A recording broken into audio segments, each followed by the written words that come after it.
Okay ചേച്ചി, ശരിക്കും പാട്ടുകാർക്ക് ഞാൻ കേട്ടിട്ടുള്ളതാണ്, നമ്മൾ എന്നതേലും ഒരു കാര്യം പറയുമ്പോൾ മിക്കപ്പോഴും ആബ്സെൻസ് ഓഫ് മൈൻഡ് കാണുമേ. നമ്മൾ പറയുന്ന ഒന്നും കേൾക്കുമല്ലായിരിക്കും, ആ പാട്ടുകാർ വേറെ ഏതെങ്കിലും ലോകത്തായിരിക്കും. ചേച്ചിക്ക് അങ്ങനെയല്ലേ എന്നത്? അതേ ഉള്ളൂ ചേച്ചി. ഞാൻ ചോദിക്കുമ്പോൾ തൊട്ട് തലയാട്ടുന്നുണ്ട്, നേരെ നേരെ ഇത് ഒത്തിരി കണ്ടിട്ടുണ്ട് മോളെ എന്നുള്ള ഒരു അവസ്ഥ. അങ്ങനെയാണ്. എന്തെങ്കിലും ഫാമിലിയിൽ എന്നെ എന്തെങ്കിലും സീരിയസ് ആയിട്ടുള്ള എന്തെങ്കിലും കാര്യം, അപ്പം അവിടെ അമ്മയൊക്കെ ചിലപ്പോൾ എന്തെങ്കിലും പറഞ്ഞ കാര്യം ഞാൻ അപ്പം തന്നെ പറയും. അവർ കുറേ കഴിഞ്ഞിട്ട് അന്ന് ശർമ്മയുടെ അടുത്ത് പറഞ്ഞിരുന്നല്ലോ, അയ്യോ ഞാൻ അറിഞ്ഞില്ല എന്ന് പറയും. അപ്പം ഞാൻ ചേച്ചി എല്ലാം കേട്ടോണ്ടിരിക്കും, തലയാട്ടും ഒക്കെ. പക്ഷെ അവരെ മൈൻഡ് വേറെ ഏതോ ഒരു ലോകത്താണ്. നമുക്ക് ആവശ്യമുള്ളത് മാത്രമേ എടുക്കൂ, നമുക്ക് ആവശ്യമില്ലാത്ത ഒന്നും എടുക്കില്ല. ചേച്ചി അപ്പൊ ഇങ്ങനെ വർത്താനം പറഞ്ഞുകൊണ്ടിരുന്നൊരു കാര്യമില്ലാതെ ആവശ്യമുള്ള ഫീഡ് ചേച്ചി ബാക്കി മുഴുവൻ ചേച്ചിയുടെ മുഴുവനും എന്നെ അറിയുന്നത് മ്യൂട്ടിലാ കേട്ടോണ്ടിരിക്കുന്നത്. വാസ്തവത്തില് ഈ കിച്ചൺ, അനീസ് കിച്ചൺ, ഇത് നമ്മുടെ ഒരുപാട് സുഹൃത്തുക്കൾ വന്നിരുന്നു. അപ്പോൾ വാസ്തവം എനിക്ക് ഇവിടെ വരണം തോന്നി മനസ്സിലുണ്ടായിരുന്നു, എന്നെ ആരും വിളിച്ചില്ല. അല്ലാതെ പരിഭവം എന്നുള്ള നിലക്കല്ലേ പറയുന്നത്. അപ്പോൾ അങ്ങനെ ഇരിക്കുമ്പോഴാണ് കാളി ഗണ്ഡകി സീരിയൽ വരുന്നത്, മധുപാലിൻ്റെ സീരിയൽ വന്നപ്പോൾ അതിനകത്ത് ഒരു ടൈറ്റിൽ സോങ് ഞാൻ ചെയ്തിട്ടുണ്ട്. അപ്പോൾ ഞങ്ങൾ എല്ലാവരും കൂടെ അന്ന് ഇവിടെ വന്നപ്പോൾ നമ്മൾ തമ്മിലിങ്ങനെ സംസാരിച്ച കൂട്ടത്തിൽ ഫാമിലിയായിട്ട് വരണം. വാസ്തവത്തിൽ ഞങ്ങൾ 4 പേരും കൂടെ വരണമെന്നാണ് വിചാരിച്ചിരുന്നത്. വളരെ സന്തോഷമുണ്ട്. പിന്നെ അപ്പോൾ പക്ഷേ ഇപ്പം മക്കൾക്ക് വരാൻ പറ്റിയില്ല. അവർ വിദ്യാഭ്യാസ കാര്യങ്ങളായിട്ട് ഇങ്ങനെ പല വഴിക്കാണ്, രണ്ട് വഴിക്കാണ്. അപ്പോൾ അവരെ കൊണ്ടുവരാൻ പറ്റിയില്ല. അതൊരു പ്രയാസം ഒഴിച്ചാൽ വളരെ സന്തോഷമുണ്ട്. സന്തോഷം. കാര്യം എന്താ വെച്ചാൽ ചേച്ചീനെ ഈ പറഞ്ഞ പോലെ ഇതേപോലത്തെ ഒരു ഫാമിലി ഷോയിലാന്ന് ഇങ്ങനെ ചേച്ചിമാരെയൊക്കെ കാണാൻ നോക്കുന്നത്. നമ്മുടെ പ്രേക്ഷകരും എത്രയായാലും ഗോപൻ ചേട്ടനെ എല്ലാവർക്കും അറിയാം. നമുക്ക് ആർക്കും ഒരു മലയാളിക്ക് പോലും ചേട്ടനെ പരിചയപ്പെടുത്തേണ്ട കാര്യമില്ല. എന്നാലും എൻ്റെ പ്രേക്ഷകർക്ക് ഇപ്പം ചേച്ചീനെ ഒന്ന് കാണാൻ ഒരു ആകാംക്ഷ കാണുകയല്ലേ, അയ്യോ ഗോപൻ ചേട്ടൻ്റെ ഭാര്യയാണല്ലേ എന്നൊന്ന് എത്തി നോക്കാനൊക്കെ ആയിട്ടേ, ആ ഒരു സന്തോഷം എന്ന് പറയുന്ന ഒരു പ്രത്യേക സന്തോഷം തന്നെയാണ്.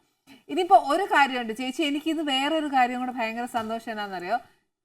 ഗോപൻ ചേട്ടൻ നല്ലൊരു പാട്ടുകാരനാണെന്ന് എനിക്കറിയാം, ചേച്ചി നല്ലതായിട്ട് പാടുമെന്നറിയാം. എനിക്ക് പാട്ടിനോട് ഭയങ്കര ഇഷ്ടമാണ് ചേച്ചി. എനിക്ക് എന്നേലും ഒരു പാട്ട് തരുമോ, 2 പേരുടെയും കൂടെ ചേർന്നിട്ട്? ഫേവറേറ്റ് ചേട്ടൻ്റെ ഫേവറേറ്റ്, ചേച്ചിയുടെ ഫേവറേറ്റ്? ബാബുരാജ് എന്ന് പറയുമ്പോൾ നമ്മുടെ മലയാള സംഗീത സംവിധായകരിൽ വളരെ പ്രധാനപ്പെട്ട ഒരാളാണ് എന്ന് പ്രത്യേകിച്ച് അങ്ങനെ അദ്ദേഹത്തെ കുറിച്ചൊന്നും പറയേണ്ടതില്ല. ഭാസ്കര മാഷിൻ്റെ രചന. പാതിരാവായില്ല പൗർണമി കന്യയ്ക്ക് 17-18 പ്രായം. പാതിരാവായില്ല പൗർണമി കന്യയ്ക്ക് 17-18 പ്രായം. മൂവന്തി പൊയ്കയിൽ മുങ്ങി നീരാടി പാവാട മാറ്റിയ പ്രായം. മൂവന്തി പൊയ്കയിൽ മുങ്ങി നീരാടി പാവാട മാറ്റിയ പ്രായം. പാതിരാവായില്ല പൗർണമി കന്യയ്ക്ക് 17-18 പ്രായം.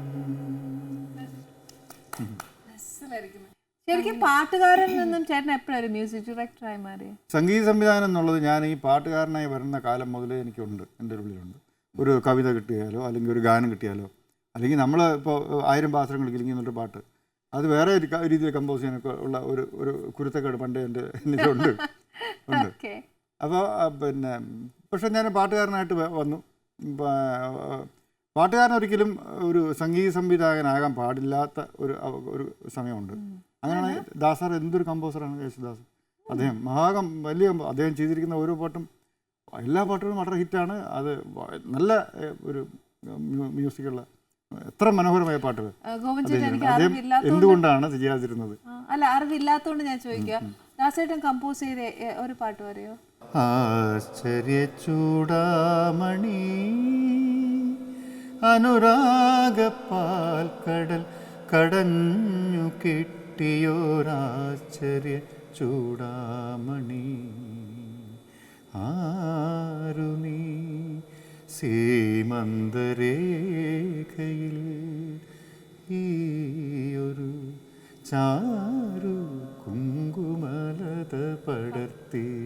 ശരിക്കും എനിക്ക് തോന്നുന്നു നമ്മുടെ മലയാളികൾക്ക് ഒട്ടുപേർക്കും ഒത്തിരി അറിവ് കുറവാന്ന് തോന്നുന്നു. ഈ പറഞ്ഞ ഈ ദാസേട്ടൻ കമ്പോസ് ചെയ്തു എന്ന് പറയുന്നതേ ശരിക്കും. അപ്പൊ ചേട്ടന് ആദ്യമേ ഇഷ്ടമായിരുന്നു? ആദ്യമേ ഇഷ്ടമായിരുന്നു. പിന്നെ ഗായകൻ കമ്പോസർ ആവാൻ പാടില്ല, മ്യൂസിക് ഡയറക്ടർ ആവാൻ പാടില്ല എന്നാണ്. മ്യൂസിക് ഡയറക്ടേഴ്സ് അല്ലേ പിന്നെ ഗായകന് അവസരം കൊടുക്കുന്നത്. അപ്പോൾ ഞാൻ മ്യൂസിക് ഡയറക്ടറെ പിന്നെ എന്നെ ആരെങ്കിലും പാടാൻ വിളിക്കൂ. അങ്ങനെ അങ്ങനെ വേണ്ടാന്ന് വെച്ചിരുന്നത്.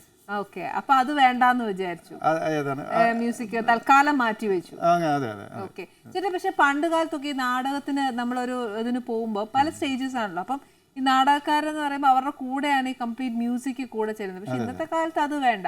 അന്ന് ആ മ്യൂസിക് കൂടെ യാത്ര ചെയ്യുമ്പോൾ ഉണ്ടാവുന്ന ഒരു എക്സ്പീരിയൻസും അതൊക്കെ എന്നതായിരുന്നു. അത് പിന്നെ ഇന്ന് ഹാർമോണിയം, ഗിറ്റാറ്, തബല, ഫ്ലൂട്ട് ഇത്രയും ഇൻസ്ട്രുമെൻറ്റും കൂടി ചേർന്നിട്ടാണ് നാടകങ്ങൾ അന്ന് പോയിക്കൊണ്ടിരുന്നത്. ബാക്ക്ഗ്രൗണ്ട് മ്യൂസിക്, പിന്നണി ഗായകർ എല്ലാവരും നാടക ട്രൂപ്പിനോടൊപ്പം ഉണ്ടാകും. എവിടെയെല്ലാം നാടകം കളിക്കുന്നു അവിടെയെല്ലാം ബാക്ക്ഗ്രൗണ്ട് ഞങ്ങൾ എല്ലാവരും പോകണം, ഓർക്കസ്ട്രക്കാരും സിംഗേഴ്സും കൂടെ പോകണം. അങ്ങനെ ലൈവായിട്ട് തന്നെ മ്യൂസിക് ചെയ്തിരുന്നു. അങ്ങനെ ഒരു ഈ സൗവർണിക 83 കാലഘട്ടത്തിലാണ്, 1983 സൗവർണിക ആരംഭിക്കുന്നത്. അപ്പോൾ അതിനു മുമ്പ് തന്നെ അവരുടെ ഒരു അമച്വർ നാടകങ്ങൾ ഞാൻ പാടിയിരുന്നു.